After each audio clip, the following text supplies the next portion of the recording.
ये आकाशवाणी गोरखपुर है। अब आप सुकीर्ति अस्थाना से क्षेत्रीय समाचार सुनिए। प्रधानमंत्री नरेंद्र मोदी ने सभी विभागों और मंत्रालयों में मानव संसाधनों की स्थिति की समीक्षा की। प्रधानमंत्री कार्यालय ने बताया कि श्री मोदी ने निर्देश दिया है कि अगले 1.5 वर्ष में सरकार द्वारा 10 लाख लोगों की भर्ती मिशन मोड में की जाए। मुख्यमंत्री योगी आदित्यनाथ ने केंद्र सरकार के इस फैसले का स्वागत करते हुए कहा कि प्रधानमंत्री नरेंद्र मोदी के नेतृत्व में पिछले 8 वर्षों में देश के युवाओं के सपनों को नई उड़ान मिली है। उन्होंने कहा कि केंद्र सरकार ने अगले 1.5 वर्षों में 10 लाख युवाओं को नौकरी देने की घोषणा कर युवा शक्ति के उन्नयन के प्रति अपनी प्रतिबद्धता को दोहराया है। केंद्रीय सूचना और प्रसारण मंत्री अनुराग सिंह ठाकुर ने भी केंद्र सरकार के इस फैसले का स्वागत किया। माननीय प्रधानमंत्री जी ने देश के युवाओं के लिए ज्यादा से ज्यादा रोजगार मिले, उसके लिए भी निर्देश जारी किए हैं कि 10 लाख सरकारी भर्तियां अगले 18 महीने में पूरी की जाएं, ताकि जिन जिन विभागों में कोई पद खाली है उनको भरने का काम भी किया जाए और देश के लाखों युवाओं को 10 लाख सरकारी नौकरियां मोदी सरकार 18 महीने में भरने जा रही है। केंद्र सरकार ने सैन्य बलों में युवाओं की भर्ती के लिए अग्निपथ योजना को मंजूरी दे दी है। रक्षा मंत्री राजनाथ सिंह ने बताया कि इस योजना के अंतर्गत चुने गए युवाओं को अग्निवीर कहा जाएगा। उन्होंने बताया कि अग्निवीरों को आकर्षक मासिक पैकेज और तीनों सेनाओं में लागू जोखिम तथा कठिनाई भत्ता दिया जाएगा। उनका कार्यकाल पूरा होने पर उन्हें एक मुश्त सेवानिधि पैकेज दिया जाएगा। इस योजना से देशभक्त युवाओं को सशक्त बलों में 4 साल सेवा करने का अवसर मिलेगा। अग्निवीरों को 30 से 40 हजार रुपये मासिक वेतन और भत्ते दिए जाएंगे। सेवानिधि को आयकर से छूट होगी। अग्निवीर ग्रेच्युटी और पेंशन के अन्य लाभ के पात्र नहीं होंगे। उन्हें 48 लाख रुपए का जीवन बीमा कवर प्रदान किया जाएगा, जिसके लिए उन्हें कोई भुगतान नहीं करना होगा। अग्निवीरों को विभिन्न सैन्य कौशल, शारीरिक फिटनेस और वीरता, देशभक्ति तथा नेतृत्व के गुणों के लिए आवश्यक प्रशिक्षण प्रदान किया जाएगा।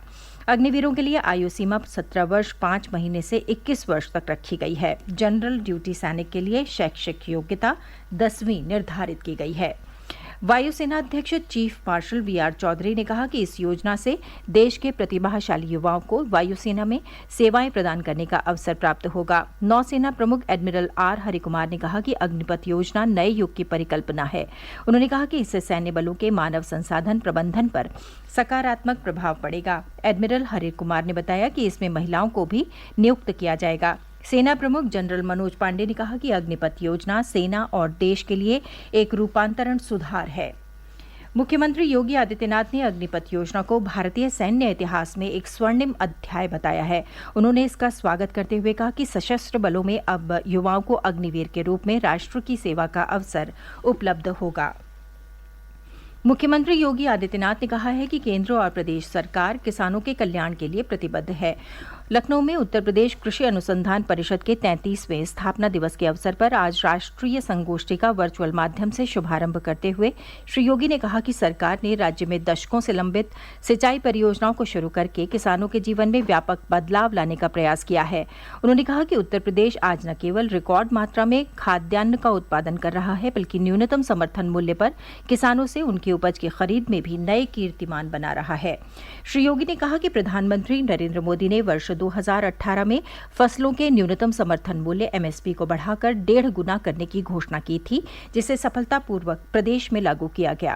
उन्होंने कहा कि उत्तर प्रदेश में देश की 17% आबादी निवास करती है, लेकिन राज्य के पास केवल 12% कृषि भूमि है। इसके बावजूद प्रदेश देश के 20% खाद्यान्न की आपूर्ति करता है।